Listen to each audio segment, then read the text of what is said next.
Hello everyone, I am Vijay from Unacademy Kota. आज हम सीखेंगे मॉडल फिजिक्स का एक छोटा सा टॉपिक जिसका नाम है फोटो इलेक्ट्रिक इफेक्ट के बारे में। Photo electric effect, photo photo means होता है light. So photo electric effect में जो लाइट एनर्जी होती है वह इलेक्ट्रिकल एनर्जी में कन्वर्ट हो जाता है। अगर इसके एग्जांपल की बात करें तो आपने देखा होगा सोलर पैनल के बारे में। सोलर पैनल में सोलर सेल लगे होते हैं छोटे छोटे, उसमें क्या होता है कि लाइट एनर्जी इंसिडेंट होता है उस पर और वह इलेक्ट्रिकल एनर्जी में कन्वर्ट कर देता है। तो वह इसका एक एप्लीकेशन है। ऐसे इसके बहुत सारे एप्लीकेशन है ना। सो फोटो इलेक्ट्रिक इफेक्ट के अंदर बेसिकली होता क्या है, क्या मैकेनिज्म है, उसको समझने के लिए दो चीज का रिक्वायरमेंट है। क्या क्या? एक तो लाइट सोर्स का होना जरूरी है, दूसरा वो मेटल सरफेस का होना जरूरी है जिसपे लाइट इंसिडेंट होगा। तो उसमें से सबसे पहले हम लाइट के बारे में समझना चाह रहे हैं कि लाइट के अंदर ऐसा क्या बिहेवियर है जो फोटो इलेक्ट्रिक इफेक्ट जैसे फिनोमेना को दिखाता है। देखें, लाइट, हमें पता है कि लाइट के पास दो नेचर होता है, एक तो वेव नेचर, दूसरा पार्टिकल नेचर। पार्टिकल नेचर, अब वेव नेचर क्या है?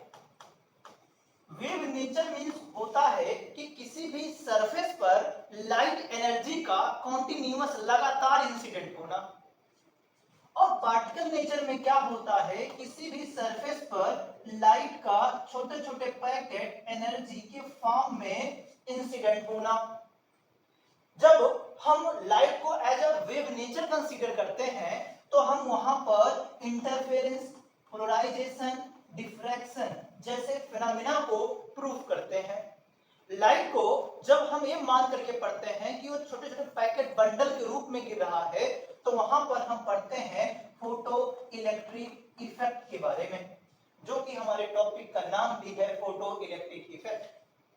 अब यहां से कंसेप्ट आता है क्वांटा। क्वांटा क्या होता है?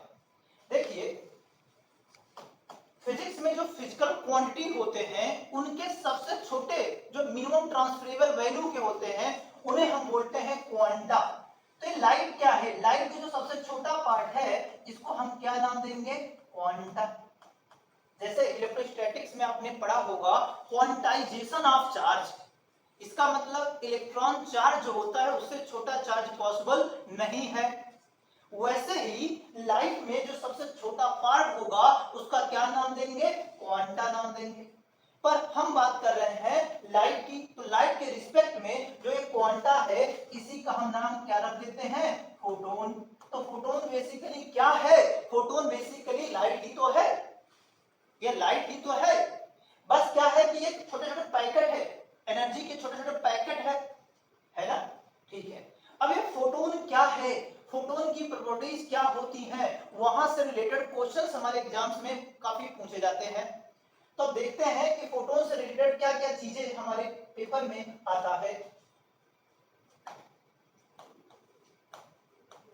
फोटोन, देखो, फोटोन से रिलेटेड सबसे पहले पूछा जाता है कि फोटोन की एनर्जी बता दो। कैसे बताओगे? दूसरा मास, तीसरा मोमेंटम, चौथा intensity, now fifth power and last spectrum. Spectrum ये ऐसे टॉपिक है फोटो से रिलेटेड, फोटोन से रिलेटेड जहां से क्वेश्चन अक्सर एग्जाम में पूछे जाते हैं। तो इसमें से 6 टॉपिक में से सबसे पहले हम पढ़ेंगे कि एनर्जी ऑफ फोटोन क्या है, यहां से क्वेश्चंस कैसे पूछे जाते हैं। ए नंबर क्या नाम रखेंगे? Energy of photon.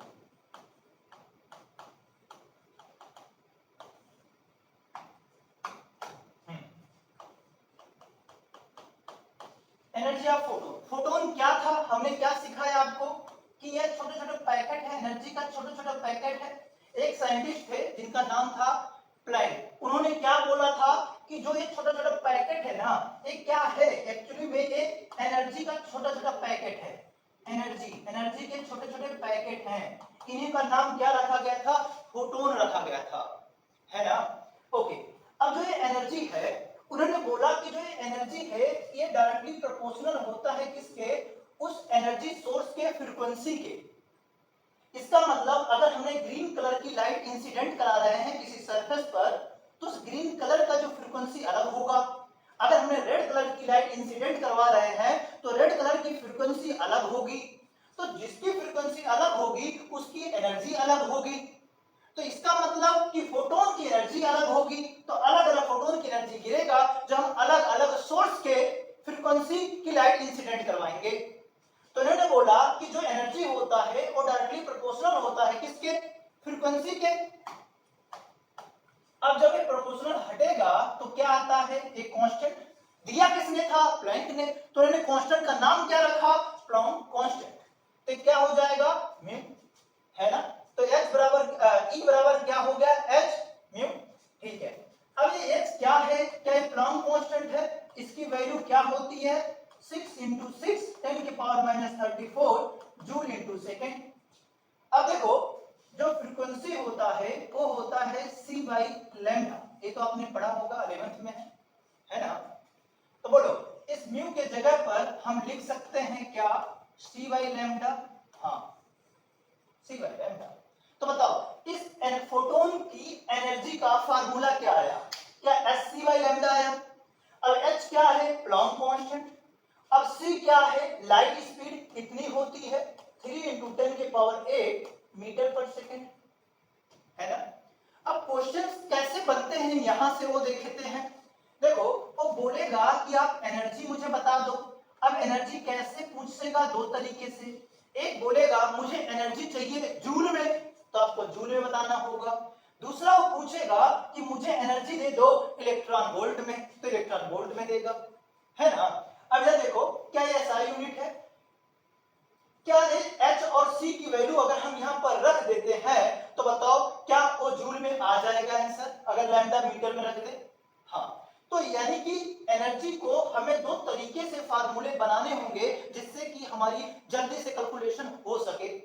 तो एनर्जी का एक जूल में, एक इलेक्ट्रॉन वोल्ट में दो तरीके से फार्मूले कैसे बनते हैं इधर देखें।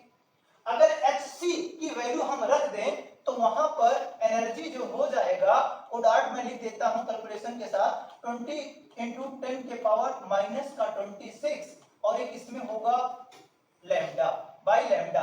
याद रखना, लैम्डा किसमें होना चाहिए? मीटर में होना चाहिए। और जो ये एनर्जी आएगा वो किसमें आएगा? जूल में आएगा।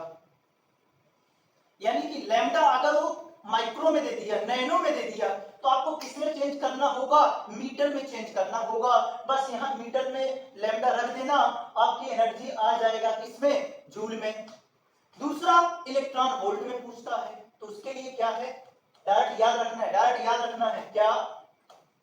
12400 बाई लैम्डा। बस एक इसमें आएगा, यह इलेक्ट्रॉन वोल्ट में आएगा। पर लैम्डा का ध्यान रखना, यहां पर लैम्डा किसमें होना चाहिए? यहां पर लैम्डा एंगस्ट्रॉम में होना चाहिए। चलो कोई बात नहीं, अगर आपको ये याद नहीं है, आपने इससे कर लिया। अब आपके पास जूल आ गया है, अब जूल से इलेक्ट्रॉन वोल्ट में कन्वर्ट करना है, या आपने यहां से इलेक्ट्रॉन वोल्ट निकाल लिया और उससे जूल में कन्वर्ट करना है। तो इलेक्ट्रॉन वोल्ट और जूल के बीच में संबंध क्या है, कैसे बताओगे? यहां देखिए, एक इलेक्ट्रॉन वोल्ट बराबर होता है 1.6 into 10 की पावर -19 जूल, है ना? और यहां से याद रखें, लैम्डा के बारे में, लैम्डा अलग अलग तरीके से दिया जाएगा। जैसे बोला गया 1 नैनोमीटर, 1 नैनोमीटर मतलब 10 की पावर -9 मीटर। अगर माइक्रोमीटर वोल्ट दिया तो इसका मतलब 10 की पावर -6 मीटर। एक एंगस्ट्रॉम बराबर अगर बोला तो 10 की पावर -10 मीटर। पर याद रखें, अगर एक मीटर को एंगस्ट्रॉम में कन्वर्ट करना हो तो क्या करोगे? क्या करोगे? क्या ये पॉजिटिव हो जाएगा, इसको इधर भेजोगे तो 10 की पावर 10 हो जाएगा। तो 1 मीटर बराबर कितना, मैं लिख देता हूं, 1 मीटर बराबर 10 की पावर 10 एंगस्ट्रॉम। एंगस्ट्रॉम बहुत छोटा होता है, ठीक है? डन है यहां तक की बात? अच्छा, एक यूनिट और आएगा कि बोला जाएगा 1 मेगा इलेक्ट्रॉन वोल्ट बराबर कितना, तो कितना? 10 के पावर 6 इलेक्ट्रॉन वोल्ट। अगर जूल में चाहिए तो बताओ क्या इस इलेक्ट्रॉन वोल्ट को आप चेंज कर दोगे इस यूनिट से, मतलब 1.6 × 10⁻19 से, तो जूल में आ जाएगा। हाँ, तो इस पे बेस हम एक क्वेश्चंस करते हैं, देन हम स्टार्ट करते हैं कि दूसरा पार्ट कि मास ऑफ फोटोन कैसे निकाला जाए। ठीक है, देखें जरा क्वेश्चन दिया है कि लैम्डा बराबर हमने दे दिया 0.2 माइक्रोमीटर, है ना। आपसे पूछा जाएगा कि आप मुझे एनर्जी बता दो दो तरीके से, एक जूल में, दूसरा इलेक्ट्रॉन वोल्ट में। क्या करोगे बोलो, पहले आपके दिमाग में क्या आना चाहिए, लैम्डा दिया है, हाँ, तो इलेक्ट्रॉन वोल्ट और जूल पूछा है, हाँ, तो जूल का हमने अलग फार्मूला बताया था, इलेक्ट्रॉन का अलग बताया था। जो हमने SC/लैम्डा बताया था वहां से भी हो जाएगा, पर उसकी वैल्यू को मैंने कैलकुलेट करके ऑलरेडी रख दिया जिससे कि जल्दी हो सके, है ना। चलिए पहले जूल के लिए क्या फार्मूला बताया था, बोलो 20 × 10⁻26 बाय लैम्डा, पर लैम्डा किस में होना चाहिए, लैम्डा मीटर में होना चाहिए। अब यहां देखो एक माइक्रोमीटर दे रखा है, तो चलो आ जाओ पहले लैम्डा को हम चेंज करना सीखते हैं। लैम्डा किस में दिया है, 0.2 माइक्रोमीटर में दे रखा है, तो बताइए क्या हो जाएगा, 0.2 माइक्रो मतलब 10⁻6 मीटर आ गया, मीटर में आ चुका है। तो क्या वो मीटर वाला जो लैम्डा की वैल्यू है मैं यहां रख दूं, कितना हो जाएगा 0.2 × 10⁻6। अब बोलो जो ये वैल्यू आप सॉल्व करके लाओगे क्या ये हमारा जूल में आ जाएगा, हाँ आ जाएगा। चलिए बहुत सुंदर, अब आ जाओ इलेक्ट्रॉन वोल्ट, जूल का काम कंप्लीट, इलेक्ट्रॉन वोल्ट पे आ जाओ। इसके लिए हमने क्या सिखाया था, 1 2 का 400। बोलो भाई लैम्डा, लैम्डा किसमें आना चाहिए, एंगस्ट्रॉम में आना चाहिए, पर ये किसमें दे रखा है, देखो एक माइक्रोमीटर में दे रखा है और यहाँ पर मीटर में है। तो अभी हमने आपको सिखाया था 0.2 × 10⁻6 और यहाँ मीटर, मीटर को एंगस्ट्रॉम में बदलने के लिए क्या करोगे, अगर एंगस्ट्रॉम पूछता है, मीटर बताना है कि भाई कितना मीटर, तो क्या बोलोगे 10⁻10 मीटर। लेकिन अगर मीटर दिया हो, एंगस्ट्रॉम बताना हो, तो क्या बोलोगे 10⁻10 एंगस्ट्रॉम, तो यहाँ 10⁻10 हो जाएगा। बोलो भाई कितना आएगा यहाँ से, 0.2 × 10 के पावर कितना 4, है ना, हाँ 4। अब बोलो क्या अगर मैं इसे डायरेक्ट लिखना चाहूं तो बताओ क्या हम इसको ऐसे लिख सकता हूं, 2000 एंगस्ट्रॉम, अरे भाई ये डेसिमल हट जाएगा नीचे, एक पावर कम हो जाएगा तो 3, तो 2000 हमने लिख दिया, डन है क्या। आ जाओ अब यहाँ क्या लिखोगे, कितना आया 2000 एंगस्ट्रॉम, लैम्डा की वैल्यू देखो, बोलो भाई कर लोगे, कितना आया 6 2 ई इक्वल टू कितना, और एक 10 बचा हुआ है तो 6.2 इलेक्ट्रॉन वोल्ट क्या आ चुका है। अब ऐसा हो सकता है कि आपने इलेक्ट्रॉन वोल्ट निकाला और जूल में नहीं पता है, तो इलेक्ट्रॉन वोल्ट की जगह पर आप उसको कन्वर्ट कर सकते हो जूल में, है ना। चलिए अब बताओ यहां से हमने क्या सीखा, क्या सीखा, पहला फोटोन से रिलेटेड हमने बोला था हमें 6 बात करनी है, कितनी बात करनी है, 6 बातें करनी है। उसमें से पहली बात हमारा कंप्लीट हो चुका है, एनर्जी निकालना आपको आ चुका है। अब हम क्या सीखेंगे, मास कैसे कैलकुलेट किया जाए, मास निकालने का तरीका क्या है। आइए देखो बी नंबर क्या होगा, हेडिंग मास ऑफ फोटोन,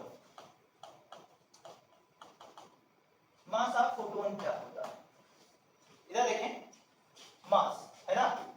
एक को हम बोलते हैं रेस्ट मास, कौन सा, रेस्ट मास, है ना। एक दूसरा होता है उसको हम बोलते हैं रिलेटिव मास, कौन सा, रिलेटिव मास, है ना। और एक और है उसको हम क्या बोलेंगे, इफेक्टिव मास, ठीक है, ओके। अब देखो रेस्ट मास एक्चुअल में क्या है, रेस्ट मास मतलब होता है रुका हुआ मास। जैसे अगर हम अपने को एक ऑब्जेक्ट माने तो अभी हम रेस्ट पर हैं, तो रेस्ट पे हमारा मास कितना है, चलो मान लेते हैं 60 केजी है, तो बताओ रेस्ट मास मेरा कितना हुआ, 60 केजी हुआ। तो हम क्या लिखेंगे कि हमारा रेस्ट मास 60 केजी का है, पर हम लोग बात कर रहे हैं फोटोन की, और फोटोन क्या है, एक तरीके का लाइट है, लाइट ही तो फोटोन है, फोटोन, ओके। और हमें पता है कि जो लाइट की स्पीड होती है वो कितना होता है, 3 × 10⁸ मीटर पर सेकेंड।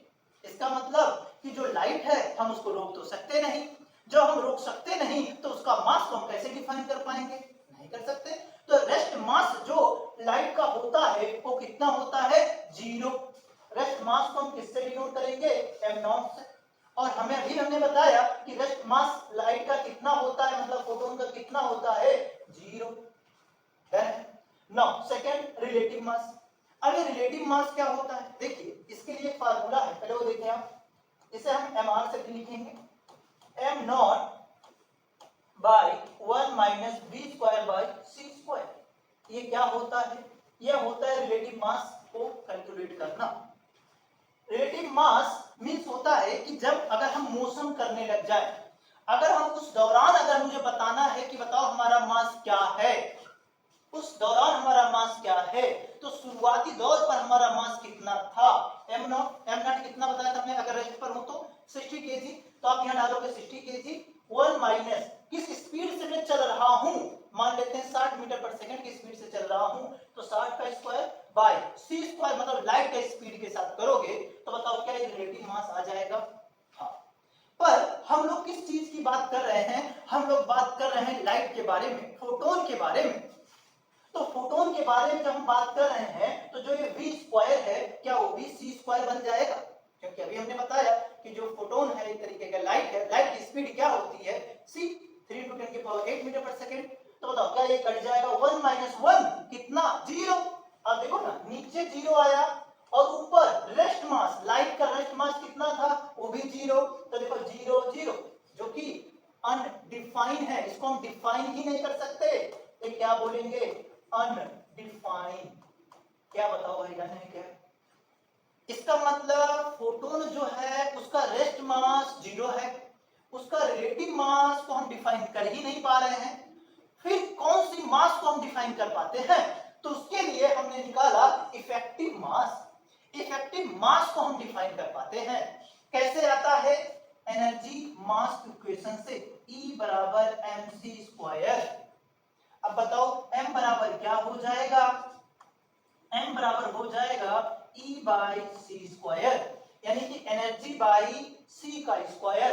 अब एनर्जी को लिखना अभी हमने आपको सिखाया, आप h म्यू लिख सकते हो, sc बाई लैम्डा लिख सकते हो, चलो sc बाई लैम्डा लिख दिया। अब बताओ c स्क्वायर यहां भी रहेगा क्या, यहां से कट गया क्या, hc बाई लैम्डा आ गया है। हाँ, अब बोलो क्या मैं मास के बारे में यहां लिख दूं, लेकिन ये कौन सा मास है, इफेक्टिव मास है। कौन सा मास है, मास इफेक्टिव मास है। कैसे लिखोगे, क्या E बाय सी स्क्वायर, और बोलो और क्या सीखा, hc बाय लैम्डा, क्या यही आएगा। हाँ, अब यहां से देखें नीट में क्वेश्चंस पूछा है, क्या पूछा था कि जो ये इफेक्टिव मास है ना वो लैम्डा के कैसे है, क्या 1 बाई लैम्डा है, मतलब इनवर्सली प्रोपोर्शनल है कि नहीं है, इनवर्सली प्रोपोर्शनल है। इसका मतलब कि अगर हम विब्ग्योर की बात करें, विब्ग्योर की बातें करें, तो हमें पता है कि यहां से यहां जाने पर लैम्डा क्या होता है, लैम्डा बढ़ता है, यहां से यहां जाने पर लैम्डा बढ़ता है। तो बताओ मास क्या होगा, मास को कम होना पड़ेगा, मतलब फोटोन की मास जो है उसको कम होना पड़ेगा। तो अगर हमने आपसे बोला कि वैलेट कलर है और रेड कलर है, वैलेट और रेड कलर में किसका मास कम होगा, किसका मास कम होगा, कम उसका होगा जिसका लैम्डा ज्यादा होगा। तो लैम्डा ज्यादा किसका है, रेड कलर का है। तो हम यहां बोल सकते हैं कि मास ऑफ रेड कलर का क्या होगा, कम होगा, और मास ऑफ वैलेट कलर का क्या होगा, ज्यादा होगा। ठीक है, तो यहां से आज हमने दो चीजें सीखा, एक एनर्जी ऑफ फोटोन निकालना, दूसरा मास ऑफ फोटोन निकालना। अब नेक्स्ट वीडियो में हम लोग सीखेंगे कि इंटेंसिटी एंड मोमेंटम कैसे निकाला जाए फोटोन से related. Okay everyone, thank you so much.